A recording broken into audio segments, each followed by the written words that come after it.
வணக்கம் நண்பர்களே, நான் உங்கள் விவசாயி வேல்முருகன். இது நம்ம கடலக்காடு. கடலக்காடில் பார்த்திங்கன்னா இந்த மாதிரி பால் பூண்டு நிறையா முளைச்சிட்ருக்குது. இது எல்லாம் புதையாய் போயிடும் விட்டோம்னா.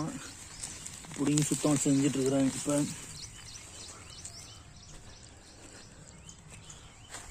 இது கடலக்காய் வந்ததுக்கப்புறம் இந்த காடு வயல் அடிக்கணும். கடலை செடியவே காணும் காட்டில். அங்கே ஒரு செடி இங்கே ஒரு செடியாக இருக்குது. வயலில் கடலக்காய் போட்டால் வராது, அது தெரிஞ்சுக்கணும். இப்போ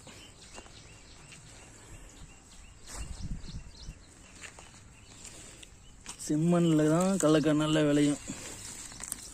வயக்காட்டில் கடலக்காய் போட்டால் வராது, வந்தாலும் நல்ல மகசூல் தராது அப்படிங்கிறத தெரிஞ்சுக்கலாம் விவசாயிகளே.